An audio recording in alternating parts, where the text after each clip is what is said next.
আজ আমি আপনাদেরকে আমার জীবনের একটা সুন্দর গল্প উদাহরণস্বরূপ শোনাবো। আমি মধ্যপ্রাচ্যের একটি দেশে ভ্রমণ করতে গিয়েছিলাম। কাজ শেষ করে আমি যখন ফিরছিলাম সেদিন ছিল জুমার দিন। যাওয়ার পথে হঠাৎ একজন গার্ড আমার পথ আটকালো।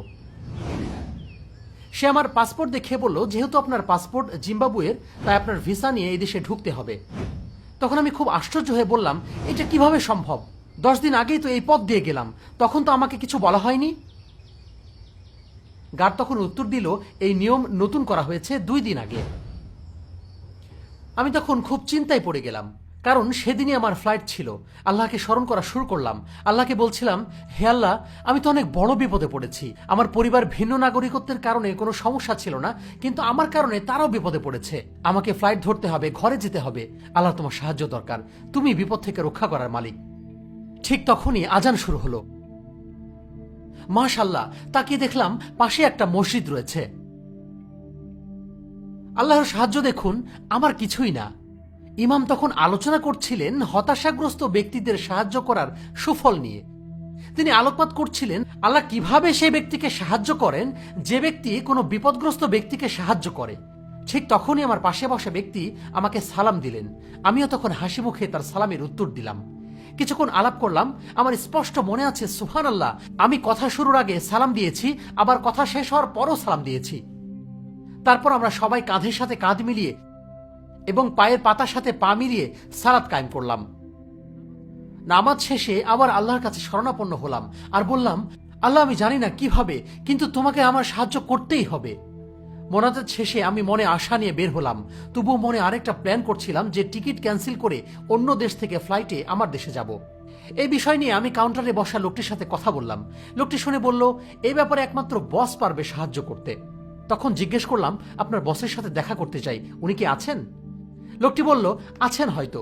আপনি ওই রুমে যান, যদি ভাগ্যবান হন তাহলে হয়তো বসের সাথে দেখা হতে পারে। আমি আল্লাহর নাম নিয়ে দরজার দিকে এগুলাম। কাছে গিয়ে শুনতে পেলাম কে জানি রুম পরিষ্কার করছে। দরজায় কড়া নাড়লাম। চিন্তা করেন তো, কে দরজা খুলেছে? সেই ব্যক্তি যিনি নামাজের সময় আমার পাশে বসেছিলেন, তিনি হলেন বস। আমি তাকে দেখে হাসি দিয়ে সালাম দিলাম। বুঝতে পারছেন কেন হাসি দিয়েছি? আমি তার কাছে আমার গল্প শুরু করলাম।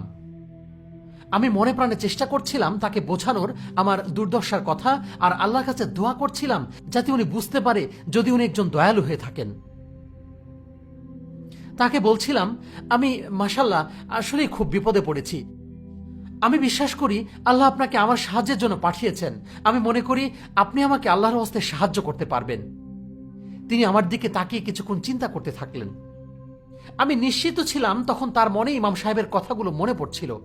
কিছুক্ষণ পর তিনি বলা শুরু করলেন, আসলে আপনি ঠিক বলেছেন, এইসব আল্লাহর তরফ থেকে এসেছে, আমি ওসিলা মাত্র। তিনি আমার পাসপোর্টে সে দেশের সর্বস্থানের অনুমতির সিল দিয়ে দিলেন। এই অনুমতি অনেক আরবদের পাসপোর্টে দেখবেন এখন, যদিও এটা অনেক আগের ঘটনা। পরে আমি সেই গার্ডের কাছে গেলাম পাসপোর্ট নিয়ে। গার্ডটি তখন হেসে আমাকে যেতে দিলেন যেন কিছুই হয়নি। আমি তখন চিন্তা করছিলাম, কিছুক্ষণ আগেও আমি অনেক বিপদে ছিলাম। একমাত্র আল্লাহ সাহায্য করেছেন বলেই আমি আজ বিপদমুক্ত হতে পেরেছি, আর আমি আমার গন্তব্যে যেতে পারছি। কি হতো আজ যদি আমরা সালাম বিনিময় না করতাম? লোকটি নিজে থেকে আমাকে সালাম না দিতেন? তিনি একজন ঊর্ধ্বতন কর্মকর্তা ছিলেন, আর আমি তা জানতামই না। তার ভালো গুণ ছিল বলে সালাম দিয়েছেন, যা আমাকে সাহায্য করেছে, আর আমি সালামের উত্তর দিয়েছি বলে আমাকে মনে রেখেছেন। অনেক সময় আমরা রূঢ় ব্যবহার করি, কারণ শয়তান আমাদের রন্ধ্রে রন্ধ্রে। আমরা মানুষ, তাই ভুল হবে, কিন্তু আমাদের চেষ্টা করতে হবে। শয়তানের বিরুদ্ধে জিহাদ করতেই হবে। বিনয়ী হন। আমি এমন ব্যক্তিকে দেখেছি যার প্রচুর সহায় সম্পত্তি রয়েছে, কিন্তু তাকে দেখলে বোঝা যায় না। আর এমন ব্যক্তিকেও দেখেছি যার কিছুই নেই, কিন্তু জীবনে প্রথম $1000 পেয়ে নিজেকে বিল গেটস ভাবা শুরু করেছে। সুবহানাল্লাহ, আল্লাহু আকবার। আমি একসময় ভাবতাম বিল গেটস এত ধনী কেন? পরে চিন্তা করলাম, আমেরিকার ডলারকে বিল বলা হয়। কখনো এই বিষয়টি ভেবে দেখেছেন? তাই তার কাছে ধনবান হওয়ার চাবি রয়েছে। আল্লাহু আকবার। তার কাছে ধনী হওয়ার চাবি থাকলেও আমরা জানি আল্লাহর কাছে রয়েছে মূল দরজার চাবি। আমাদের সবুজ বিলের দরকার নেই, মাশাআল্লাহ, আমাদের দরকার জান্নাতে যাওয়ার দরজা। আল্লাহ আমাদের জন্য দুনিয়া ও আখিরাতের কল্যাণ কবুল করুন, আমিন।